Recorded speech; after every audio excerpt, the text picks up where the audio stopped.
I think this is one that me and Brandon have been incredibly excited to actually make happen for months now. So thanks all for joining us. If you guys want to just go through and just give us like a brief introduction about who you are, what you do, your roles in Argonaut over the years, and then we can crack on with our first questions. We'll be starting with you, Jason. Yeah. Well, first of all, I'm honoured to be here. Thanks for doing this. It's amazing to be talking about Croc again after all these years. I'm still in game development. My name is Jason Smith. I was lead animator on Croc. It was the second game I ever worked on in the industry, and I still look back with very fond memories. It's one of the highlights of my time in the industry, I think, just from a team perspective. So that's good for me. How about you, Jez? So I founded Argonaut in 1982. Back then it was just me. It took a while for there to be some successful games that gave us the revenue we needed to actually build a team and a proper company. But that happened. So after Starglider, I did on my own with some help from friends. And then Starglider 2 was the first game where Argonaut was a team. And, it was built to the levels that, modern games are now built, with, multiple people working on programming and art and audio and so on. And Argonaut had like a 24-year or at least 22-year run, and we made quite a few games in that time, and Croc being a very special one for us because it was the first game that had original IP that we created, and it was a very ambitious game in terms of being a 3D platformer. The first, when we started it, it was certainly the first 3D platformer. And we had a great team on it who were extremely talented, and we're very happy with how Croc went. And then that was, 20 something years ago. And I bought the IP for all of Argonaut's games, including Croc, from the administrator when Argonaut ceased to exist, and sat on it for a very long time. And then my friends Gary and Mike persuaded me now's the time to bring Croc to a new audience that might not have known about it, and also the old audience that played it when they were kids and they're now adults and they want to play it again. And so the remaster project was born. And that leads us on to you, Mike, and I guess your role is what sounds like chief instigator in helping to bring Croc back. Yeah, I'm Mike. I was the Fox producer on Croc for about one day, and I didn't want it. I gave it back. I gave it to someone else, and for I think for about a week, we kept every night we'd give it to the other person, like put it on their desk, when no one else was in the office, and it kept moving back and forth between our desks. And I guess it at the end it wasn't on my desk and it was on someone else's desk, and in retrospect that was really dumb. And then now 30 years later, so working with Jez, we've restarted Argonaut, and I work on the development side of the new Croc. So, and it's really cool. It's like a second chance for me on Croc, right? Since I gave it up without thinking, I guess. I was like, yeah, I don't want to work on this. So now now I get to do over the mistake. So here I am. Here you are, righting those wrongs, yeah. Nice. Exactly. Croc was Argonaut's most successful game, both in terms of everything, in terms of number of copies sold. It was 3 million for the first one, and I think 3 million for the second one, which at the time was really big numbers. But also because it was our own IP, and because we had funding by then to finished the game under our own steam before we published it. So the deal with the publisher was much better with Fox, was much better than a normal game development deal where you would sign it up early and you'd sell your soul to like do the game. Whereas we managed to get a good deal. So we were, very happy with how it all went, and Croc was, the star of Argonaut's catalogue. Looking back at it now, what do you think made Croc so magical? Because you had such vivid competition, such as, Spyro, Rayman, Crash Bandicoot. And Croc almost felt like a little bit like the underdog, but made such a big splash that still to this day, we're making podcasts about it. So what do you think made it so magical back in the day? I think projects like this always come down to the team. And I think a lot of people who have been fortunate to work on successful projects kind of look back, and you never quite know how it's going to be when you're working on it, but you can feel at the time that something's working, right? The team are gelling really well, and we were really fortunate that we just reached this kind of natural alignment where everybody was working in sync. Everybody's style fell into place. Jez gave us the space to be really creative, which is incredibly rare when you think about Jez was also funding it all, right? And Argonaut was funding it. It wasn't, we weren't being directed by a publisher, and I think in some ways that did give us extra space, but also it's an unusual situation to be in, where you're privately funded and you're really given the space to explore. So I think that combination of things allowed the team to gel.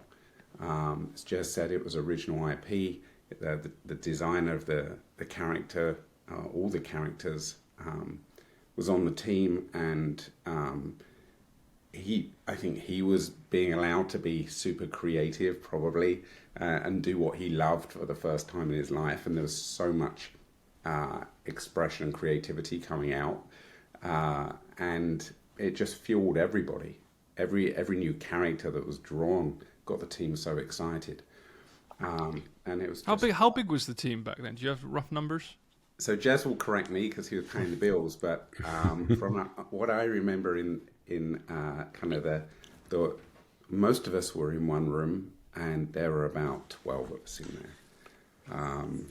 Now, obviously, I was going to say about 15, but I don't know exact numbers. But obviously, some of the people that worked on Croc weren't directly on the team. Like the music department were like their own department, and we had a couple of outside producers and talent that worked on the game, like the voiceover artists and so on. So the total team might even be 20, but it was 15 approximately. That's remarkable to look back at what you created, and there was about 15, 20 people that's built Croc entirely. That's insane. It was a multi-year project. It wasn't like a quick thing, and also there were a lot of learning and trial and error that was done because it was the first game that we'd ever done and the first of its kind that anyone had ever done, trying to do a 3D platform game.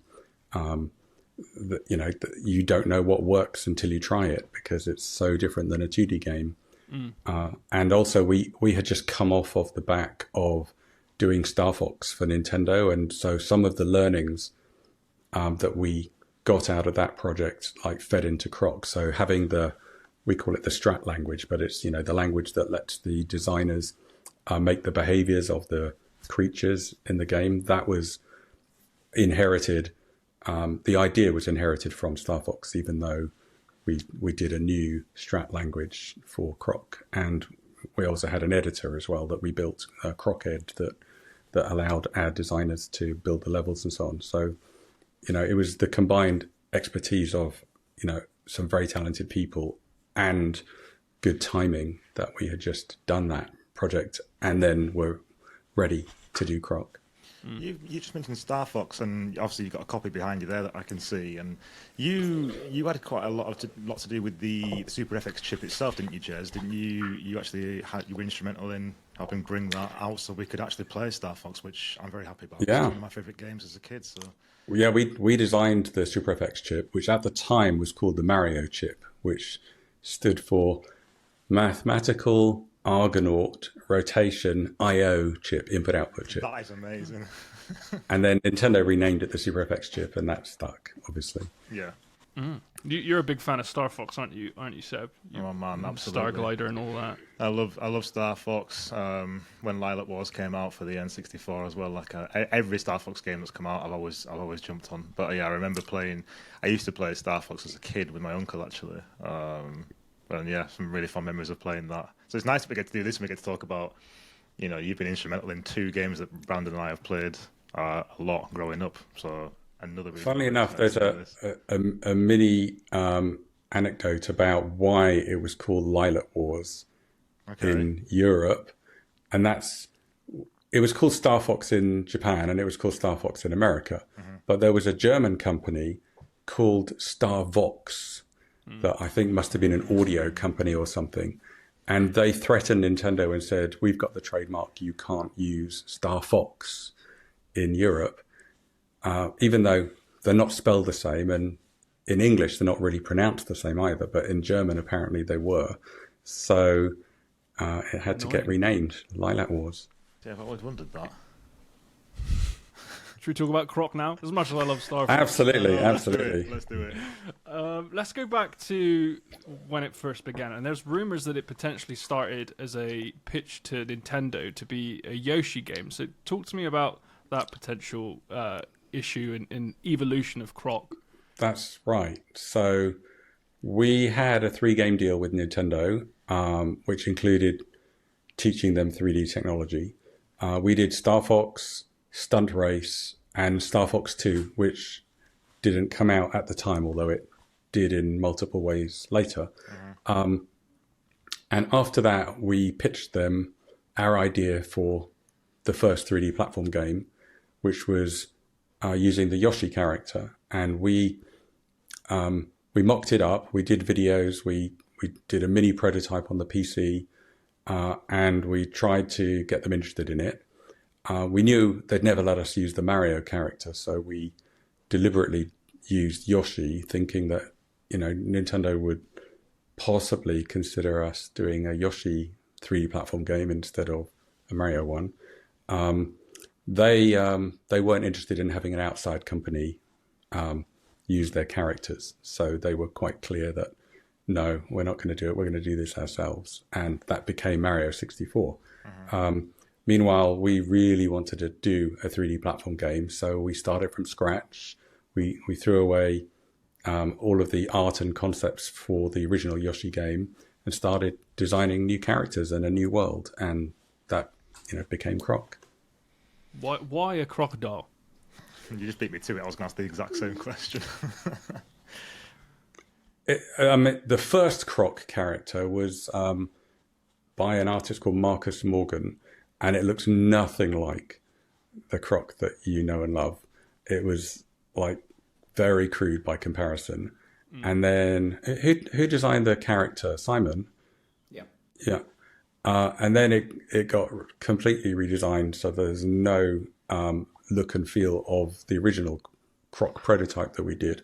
And it became much more cutesy, much more family friendly, much more female friendly, because amazingly Croc appealed to men and women equally, which most games don't. Most games are like very male orientated, and Croc was different. And the character just became wonderful and very cute, and the mannerisms and then the whole world of populated by all these unusual creatures. What inspired the design of the Gobbos and characters like Baron Dante, and what was it like animating all of those and getting them ready for this new 3D platform that you were creating? We were just kind of making things up as we went along. I think I love that. That's always the best answer. Simon Keating, that Jez just mentioned, who really created Croc in the style that we know him, and the rest of the cast, I would turn out so many sketches. The designers were just kind of overwhelmed, and they would just be looking through to see what inspired ideas for gameplay, and there was so much creativity coming out that they really had a lot of choice about what they could use and take and explore. So I would get a piece of paper with a design on it, the character, and maybe a turnaround if I'm lucky, and like some pretty crude flowcharts that the designers have sketched out around how they expect these characters to navigate, and Scott would be modeling the characters in I think it was 3D Studio at the time. I think so, yeah. And so that was done on PC, and I can't remember how Jez pulled this magic, but a few of us had silicon graphics machines on our desks, which were like more expensive than a house back then. Yeah.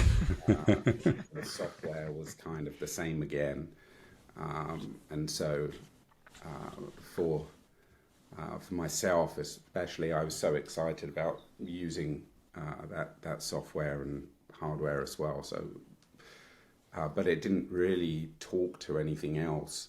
So we'd receive a model in 3D Studio on the PC, and I just kind of hacked together some code that would convert that to the silicon graphics format, whatever we were using at the time, which was fortunately ASCII format. And was it Wavefront? What or something like that? What was the software? It was Wavefront, yeah. I think that's gone now. I don't think that exists anymore. Yeah. They all got merged and rebought many times over. But it was really cutting edge for computer graphics back then, and because the way that the models are created, like looking at going back and looking at the different pieces that Croc was built in, each part of his arms or his legs were different objects effectively. So they all had just one rotation point each. It was actually very easy at the time to, as I converted them from one format to the other, just write something that put joints in the right place. So we didn't really understand what we were doing, but we were effectively auto-rigging them as we brought them into Maya. And so it was actually a pretty quick process once that was set up, to get characters that had been modeled into Maya and to be able to start playing with them from an animation perspective. We didn't have the textures come across, so we were kind of working on these grayscale characters in the animation package, but we could just experiment, honestly, and I was super inspired at the time. I felt there was a really strong fit there to look back to the classic styles of animation like Chuck Jones and Tex Avery, and there was a lot of animations created that ended up not really having an actual place to fit in the game. Maybe they didn't fit into any of these flowcharts or like specific gameplay elements, but we created a lot of the classic kind of getting flattened and curling up, or like having an anvil dropped on them. You know, all the pieces that you see back in the kind of the golden age of animation. We really pulled a lot of that character in as much as we could, while still trying to bring a unique personality to the characters at the same time. And I just think, honestly, I feel really fortunate that we were given great material at that time from the designers, from Simon, from Scott, from Nick. They really just lined everything up perfectly. So my job at that point was pretty easy. It's all still very unique to this day, isn't it? The characters. And I've always wondered what the Gobbos actually are, because I've read somewhere that they might have been inspired by Furbies. And is Baron Dante a frog, a toad, or a overweight crocodile? Like, what is Baron Dante, and what technically is a Gobbo? I guess is one question that I've always asked as a kid. I wish Simon was here to answer you, Brad. I don't know. Jez, do you have any insights on that? I have no idea. I know that some of the backstory was biblical, like the Moses story of like flowing down the river and being rescued and so on. But that is just a small amount of influence there. No, I don't know where the Gobbos came from. They probably came from where they look easy to animate because they look 3D, but they're not very 3D. They're kind of 2D cheats, and that helped with the processing and the graphics limitations. So yeah. Can you remember any differences between Croc 1 and Croc 2 in terms of like development goals, animation, anything from kind of thinking up storyline to the whole process of getting that one out there and filling the the shoes that Legend of the Gobbos made, really? Well, I would say, obviously, the team never wanted to finish a game. They always want to keep adding to it and adding more and more. And at some point, you just have to stop and polish it and ship it. So Croc 2 was, well, if we had carried on and taken it much further, this is what we would do. So it's for sure there was a lot went into Croc 2 that we probably, some of it we would have put in Croc 1 if we had infinite time, but no one has infinite time. Were you using the same tech and development style for Croc 2 as well? I think so. I think, yeah. Jason, do you think, was there any differences there? I actually didn't get to work on Croc 2, so I can't. Okay. I'll say I think Lisa led the reins on that one, but yeah, I'm not sure. I can't say. Fair enough. And what was it like creating Croc 2 for the Game Boy? I guess that was a little bit of a left-wing strategy, right? Because I guess you couldn't ignore the Game Boy back in the day. It was pretty much everywhere. So how did that come about? Was that hard to pitch, or was that your idea, Jez? Oh, definitely wasn't my idea. No. Nope, I didn't think that. Not a fan of the Game Boy. Well, I mean, as a purist, I would have probably thought, well, there's no point doing it on the Game Boy because it's not going to be identical. But the reality is it doesn't have to be identical. It just needs to be fun and interpreted in the best way that platform can do. And so, on the Game Boy, it was a scrolly, jumpy game instead of a 3D platformer. And that's the reality of the Game Boy. It just wasn't powerful enough to do what we did on the PlayStation. Was that a success for you? Was it good sales, good kind of community feedback?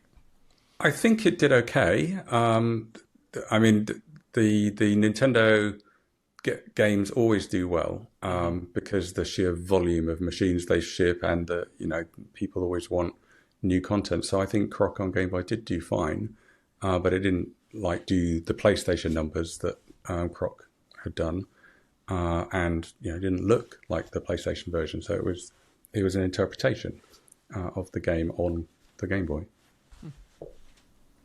Did you guys find that you had a lot of people from the N64? Obviously, this was pitched as a Yoshi game turned into a different entity. Did you find that you had a lot of people coming from the Nintendo world to different consoles to check out Croc? Did you see a shift in market in terms of people saying to you that they'd come from Nintendo and found the PlayStation through Croc and things like that? I think it stopped being a Nintendo game before Croc started. Okay. So it was was very much a PlayStation game when Croc had started.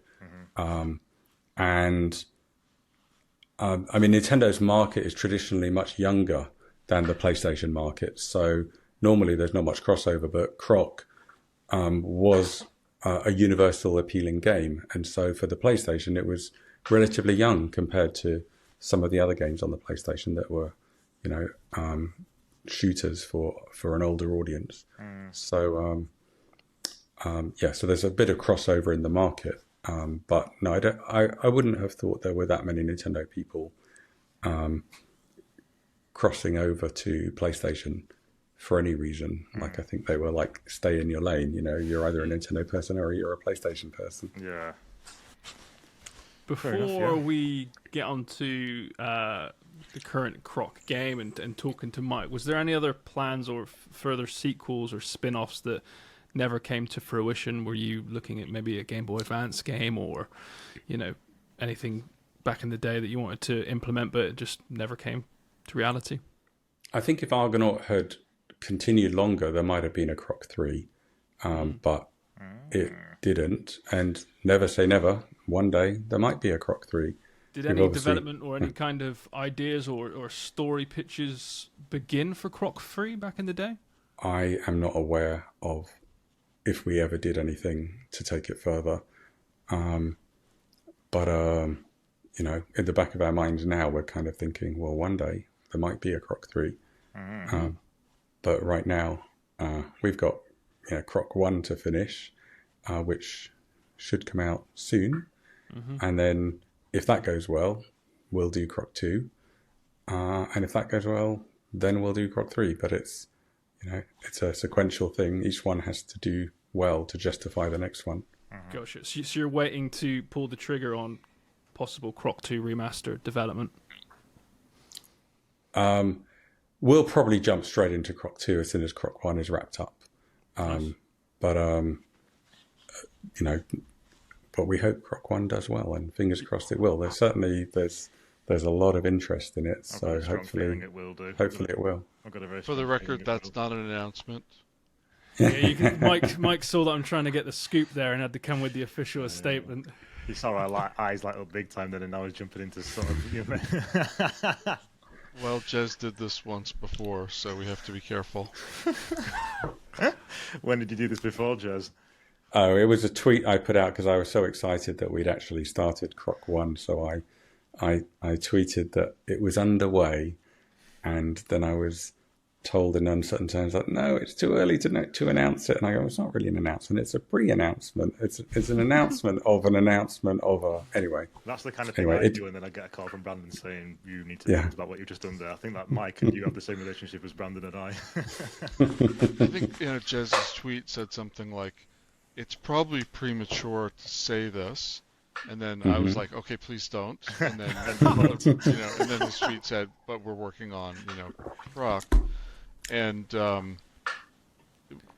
we were a little perturbed that Jez had done that. We wanted to. I kind of think no, all publicity is good publicity, and I'm of the. If you tell people you're working on it, that's not an announcement that it's coming out. That's an announcement that you're working on it. And there's still plenty of room to make other announcements after that. But anyway, it was. So when that happened, I think we were like, what do we do? Do we clarify? We have this, PR person. Do we get him, involved, whatever? And I had said there's another guy, Gary Scheinwald, who's the other part of Argonaut, who's not here today. And I said, don't worry. Don't do anything. Tomorrow it's going to blow over. No one's going to know. No one's going to care.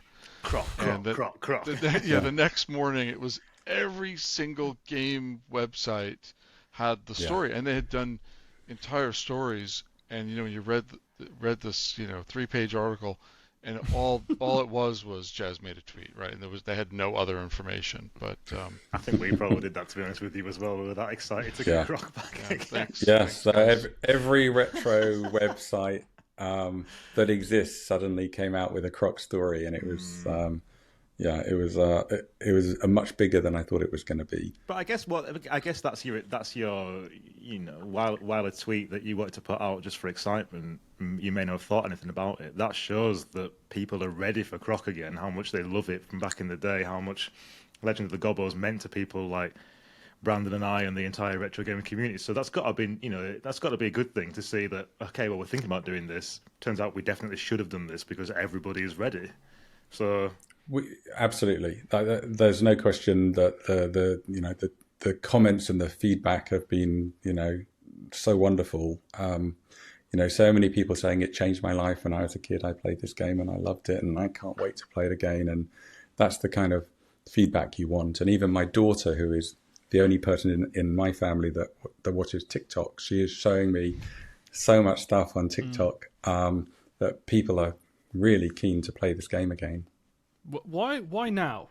Me and Seb talk about this all the time, and we're obviously biased. I feel like retro's coming back. The target audience have a bit of money now. They've got kids that they want to show, all their nostalgic memories to. Do you think just the stars aligned, the market is very much retro focused nowadays, and it just felt right, or was it, it just looked like a good financial investment right about now? Why now? So. That's multiple answers, I guess. One is I always wanted to redo or revisit Croc, but the opportunity just wasn't there. It wasn't the right time. It was either not the right time for me because I didn't have the money to invest in it, or it was, it's just the market's not ready for it.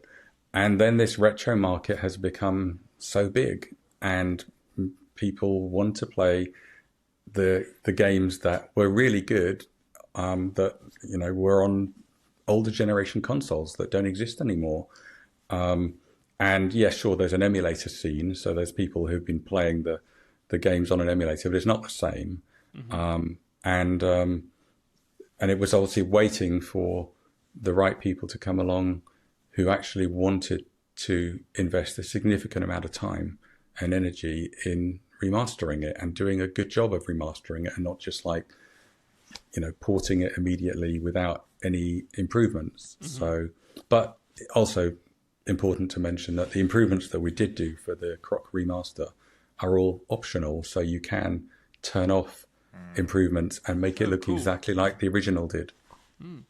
What other game does that? Is it Halo Master Chief Collection does that? At a flick of a button, you can go back to the old style and old controls. That's quite cool. There are quite a few now out there. The people are bringing out Game Boy games as well, where you can, flick between how it would look on the Mod Retro Chromatic and how it looks on your original Game Boy for those nostalgic feels. And I feel like you guys doing that with Croc, you'll have people who, in this generation, the TikTok generation, who won't want to see a game that looks like it was made in 1997, but people like me and Brandon 100% will want to be like, look at what it looks like now, look what it looked like then, and flip between. So it's nice to see that. It's definitely nice. We had a fantastic support from the Croc team, the original Croc team, in helping us gather memories and assets and, all sorts of Croc paraphernalia and, concept art and stories and all sorts of things. So we were building, and Gary was fantastically tenacious at tracking down everyone of the original team and begging for anything they could find. So everyone had to go into their, basement or whatever and find the box of all their old memories. And so we gathered everything together. And so the Croc remaster has a wonderful Crocopedia with history and background and making of stuff that no one's ever seen before, and it's just a wonderful trip down memory lane to find all that stuff and have it all available when no one's seen it. Jason's nodding there. Have you been looking in the cellars and things, Jason? Have you been sort of discovering old animation notes and things to put into this as well? Absolutely, I have been back through the archives. And I also found some old cassettes. I can't even tell you what format they are. They haven't been made for a long time. But I took a video recorder, a camcorder into the office and recorded the screen of different animations at the time. And we got some other bits of footage and audio as well.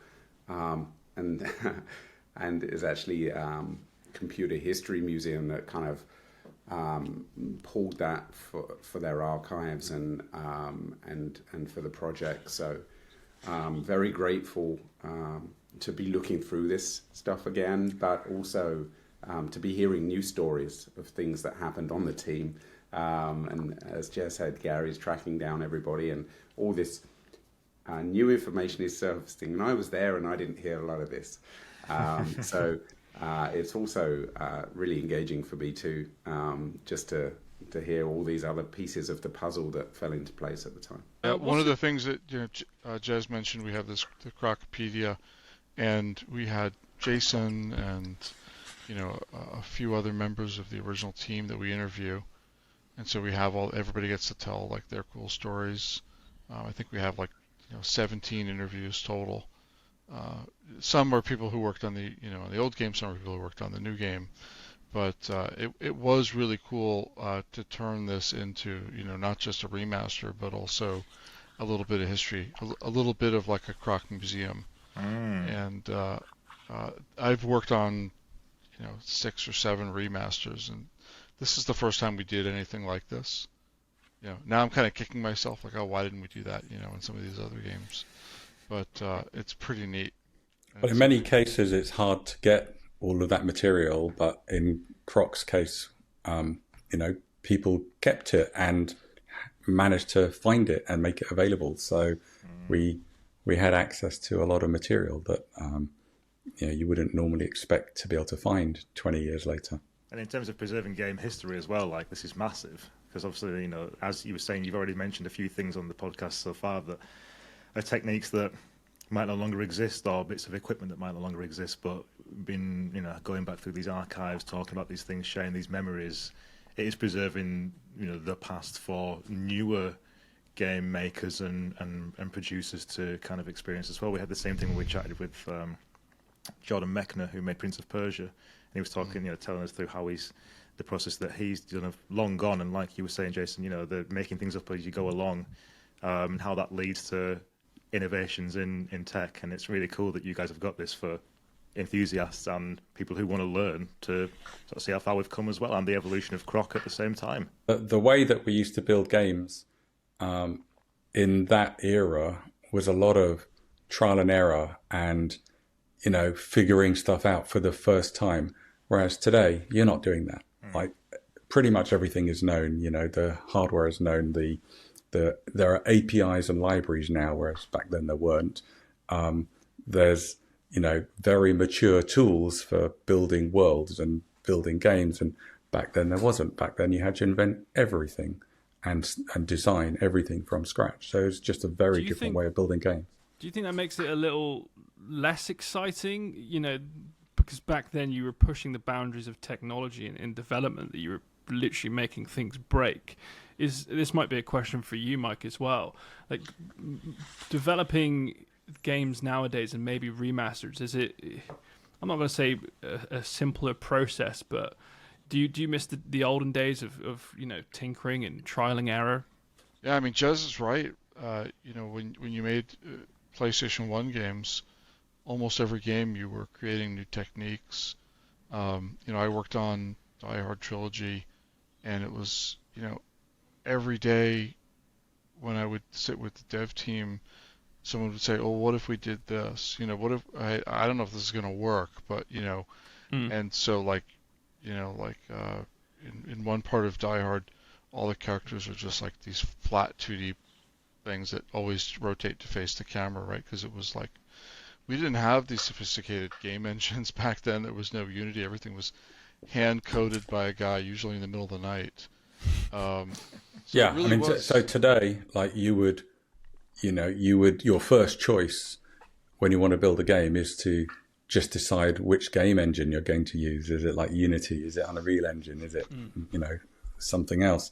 And you all the tools you need are there, and it's pretty much the tech is decided for you, and you're just spending your time on the creative and production side. Back then, it wasn't like that. Yeah, for sure. I mean, like what Jez just said, like the tools are all out there. On any modern video game, we're constantly saying, "Oh, we're going to do this, technique. Like, let's go see if we can find, something someone's already done, right?" And even on Croc, I mean, we have some bits of tech that we license for all the rendering, and there's some of the tools that we use for like upscaling the models, and there's like a Pixar tool that's open source that we integrated into our tool chain.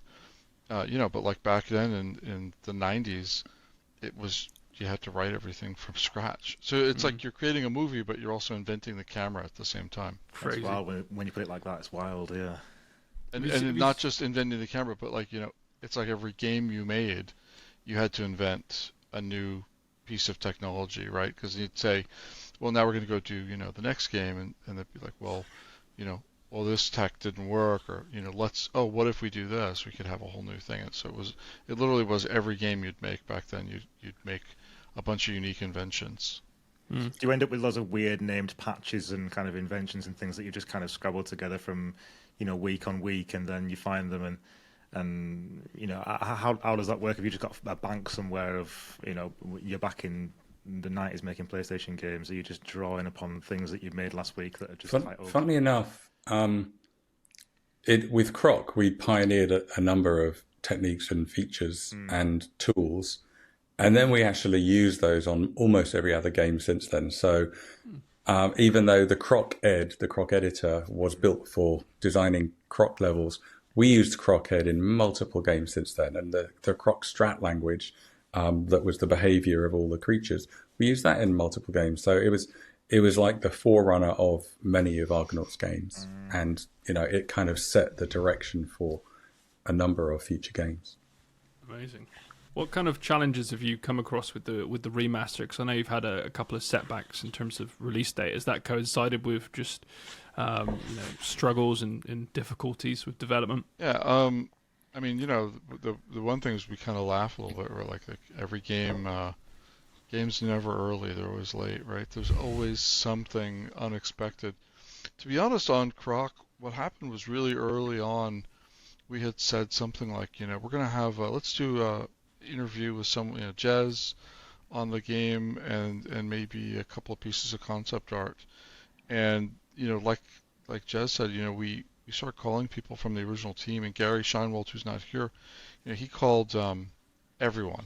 And he went through the credits, and it was like you talk to one guy and he'd say, "Oh, you should talk to this guy," and everyone on the team had a box of stuff in their attic, and John Edelson is still wearing the Croc jacket, and we had concept art and all just stuff just started to pile up, and we looked at it and we said, I think this needs to be like a real feature of the game, and we're big fans of Digital Eclipse and the work that they do.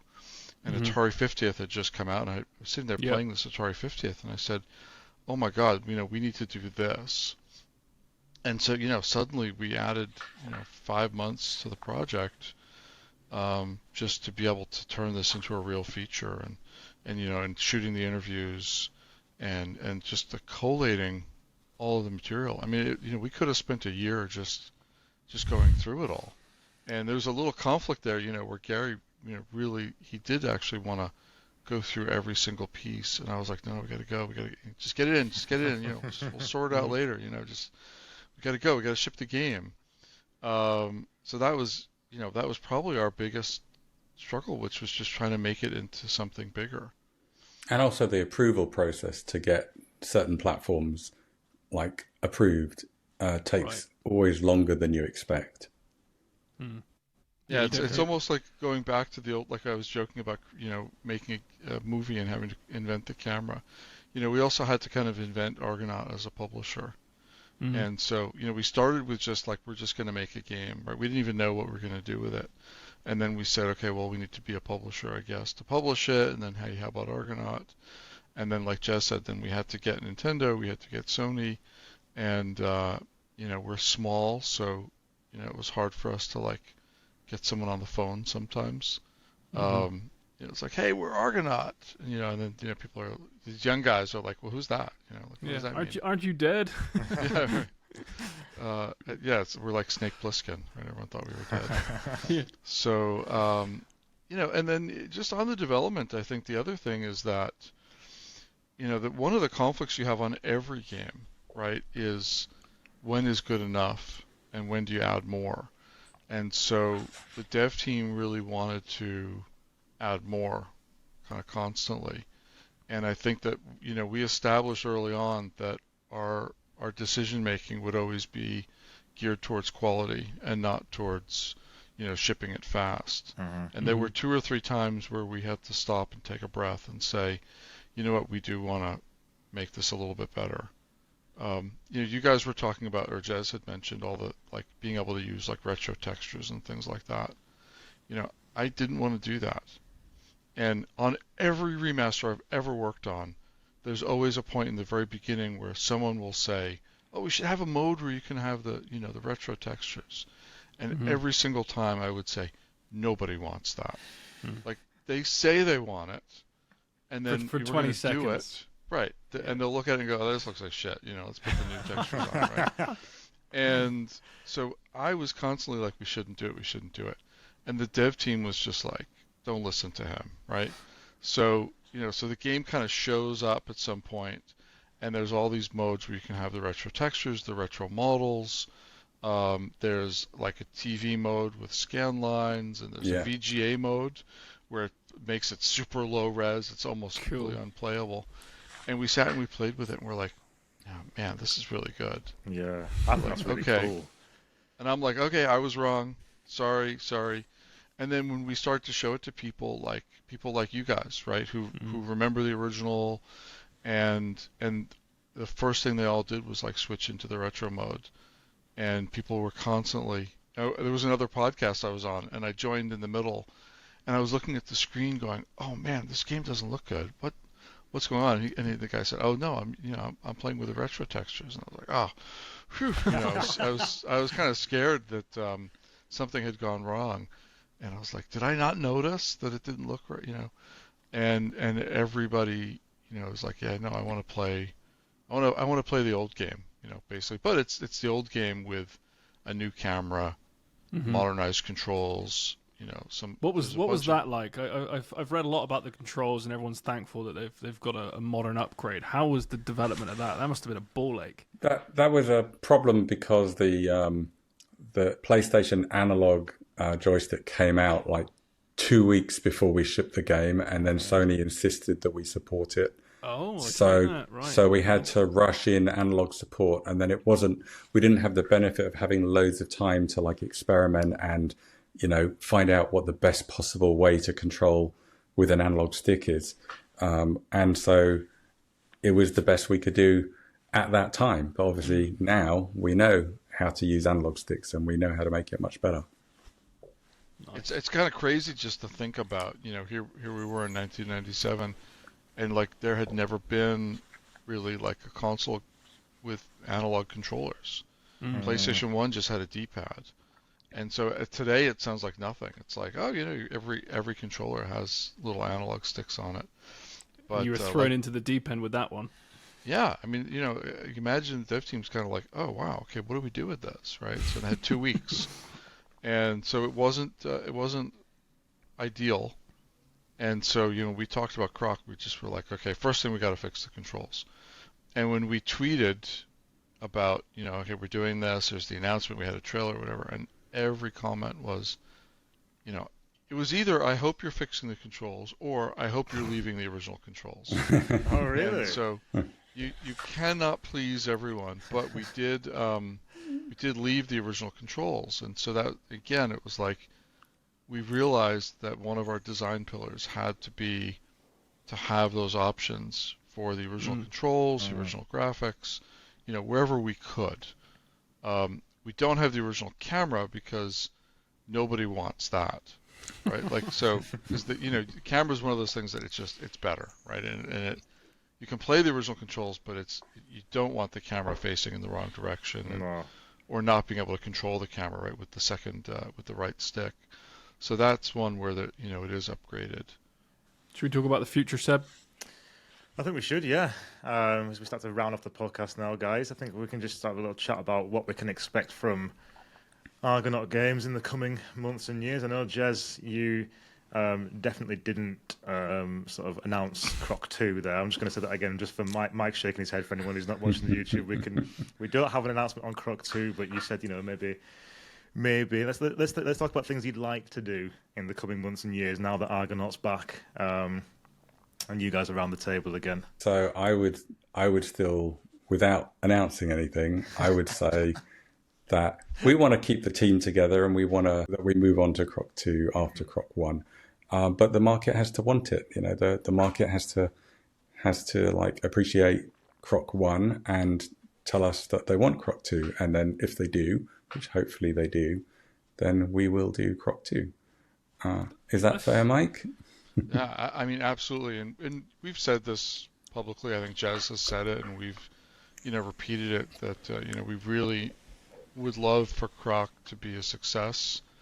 And there's some, the kind of hurdles for us as a small indie, kind of game publisher, right? Like, we're not EA. We don't have the clout that they have. So we're really hoping that the fans are out there and they'll help us by buying a copy of the game or 2 or maybe 5. Oh yeah, they need at least 5 copies each. Yeah. I mean, certainly you want one that you don't open for collecting. Yeah. One for And speaking of which, dad and, one for every member of the family, the next door Right. neighbor. they make great stocking stuffers. Exactly. And we just finished the pre-sale on the collector's edition, which is this big box. I saw that. Yeah. Yeah, you can see it on our Twitter. I bought one for every one of my kids. So Okay, thank you, Jez. Keep Did it- you keep really, it Jez? sealed. Did you? I did. Okay, that's Yeah. why our sales spiked that one day. We Yeah. wondered why. Now, and by the way, Jez's kids were, also kind of instrumental in getting, Croc greenlit, because we did early on. We did a prototype on an Xbox, and we went to Jez's house, and I brought it with me. I actually, flew to California with an Xbox in my luggage, and we plugged it in, and we did a quick, we played it for a minute, and then we went in the other room. We went outside to talk, and while we were talking, Jez's kids just like kind of discovered that there was an Xbox in the living room, and so we walked in, and they were like all crowded on the TV playing it, and this is interesting. Like I don't know, like you never think people are going to want to play a game you're working on, and they were having fun. even at the dinner table today, or every day, my kids are saying, "When's it out? When's it out?" Like they're probably just as bad as all the retro fans out there that are saying, "When's Croc shipping?" And it's like, I can't give them an answer, but when it's ready, it will ship. I wonder if we'll see a resurgence of people the kids in 30 years' time remembering Croc like we did when we were kids playing it, if the remasters go well. Yeah, we'll have to remaster it again. So maybe this time we'll keep the source code handy.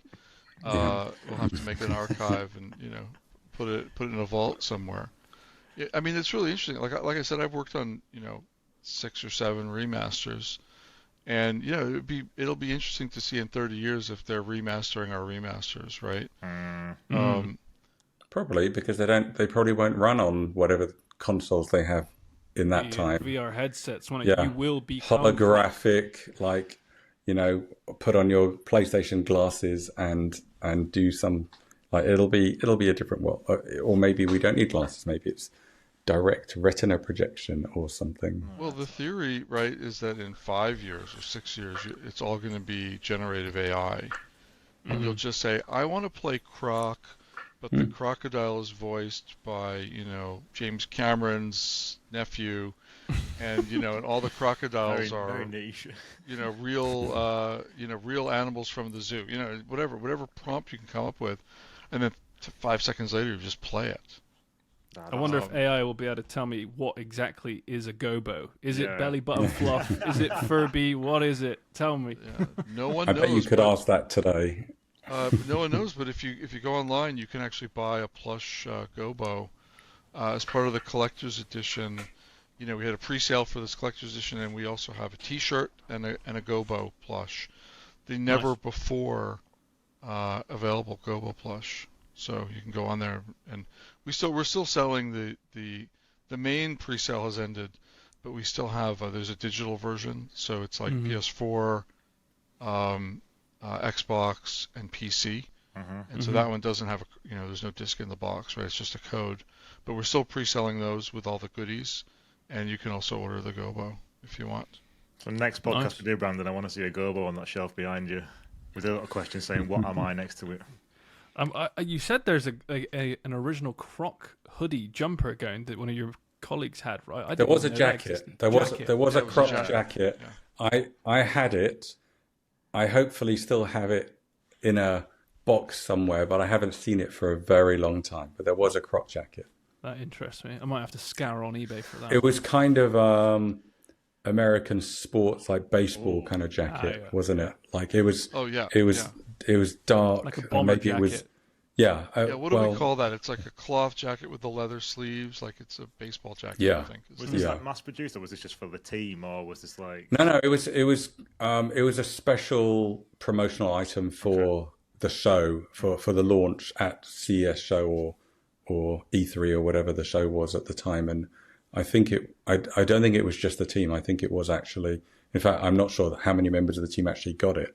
But I think the press got it, and maybe some very lucky players got it. But I don't. It was very limited edition. Cool. Well, if the game does, if we sell 1 million, units of the game, then maybe we'll start making the jacket again. We'll hold you to that, Mike. We That's the only want to announcement do. from this podcast, Mike. That's it now. I've announced. Jez announced Croc 3, and I announced the jacket. So I remember having a little Croc plushie at the time. I don't remember if there was a Gobbo plushie as well. yeah, there was Croc. I don't There think were a Gobbo. crystals, like the crystals were given away at one of the shows. So in a little box we had the crystals. Yeah. It's all in the Crocopedia, by the way. So, we have that plushie, we have the crystal. One person on the team, I think the crystal was like the invitation to the launch party. And so one person on the team had kept not just the crystal, but the wooden box that it came in. So True collector. We were able to take pictures of it and get it into the Crocopedia. Actually, my favorite promotional items of all time, is not Croc. I have a Star Fox watch. Oh, I've seen those. They're cool. That was somewhere. I also had the Alien Facehugger plushie, which is fantastic. It's so brilliant. Anyway, not Croc related, but those are my favorite promotional things. There was a Croc watch. In fact, I think we have 5 Croc watches that were made. Some were Croc too, but were made, by the marketing team, or one was made in Europe. And so, again, we have everybody on the team contributed something. And Gary, who actually didn't work on Croc, but he was at Fox with me and at the time, but he had all the watches because Gary loves watches. So Gary has, I think, a whole room in his house that's just full of the games he worked on and merchandise and stuff like that. So he's like, oh, let me go into my archives. So cool. There's one question we usually ask our guests. Is there something that you've wanted to speak about in terms of Croc that nobody's ever asked you, a certain question, or is there something unknown? Like the collector stuff there was kind of interesting, and I think that's what a lot of people like to hear about now and then. I'm looking at Jason. Yeah. We're all looking at Jason. As this discussion's happened today, I was thinking back to your first question around, what kind of happened to help it kind of achieve the success it did at the time, and I feel there was kind of a purity to making games back then, and it still took the right set of ingredients, and I think Jez really enabled that to happen. But there was nobody on the team that I remember that was asking us to do things that would ship the most units of the game. It was the way the team were working together. It felt like everybody just wanted to make the best, most fun experience. And I don't think I worked on a game after Croc where there wasn't a producer on the project who was in there day on day thinking about the money. And I'm sure they were on Croc as well. But being on the team, we didn't feel that pressure. Which has only got to help, right? It's only got to make your life a heck of a lot easier and allow your imagination to flow better. Exactly. We were given the space to take risks and to fail at things, and that's how you grow. And as Mike said, invent and create new ideas and tools. And so it was just really, hearing Mike and Jez talk about this, that they kind of distilled that down into the team. I don't want it to sound pretentious, but you kind of you're creating art, and it doesn't always feel like that being on game teams now. It can feel quite. And the Croc team, just to re-emphasize, was phenomenal. Like, they were so creative and passionate and did such a good job, and it made the game really special. And great to see Jason again after more than 20 years. So that's such a wonderful treat. It's an honour to be here. It really is. Thanks for having us on. No worries. And on a personal note, thank you all for creating such a magnificent game that has given me and Seb so many nostalgic memories, and will likely give our kids nostalgic memories. So, I can't thank you enough for that, and giving you us your time today, because it's been a podcast episode that we've wanted to do for a while. So we're excited to play the remaster. Do you know where the best place is to purchase that and to grab a copy for our listeners? Well, like I said, you can still... if you go to rocketgames.com, you can still pre-order the collector's edition, the digital version at least. And, very shortly you'll be able to, pre-order or order it on the PlayStation, Xbox, and Switch stores. So, I'm not sure if we'll be on any shelves. I don't know if that's still a thing, but definitely, you can get it digitally. So. Awesome. Amazing. Well, thanks very much again, guys, for joining us from all parts of the world. And we're looking forward to playing.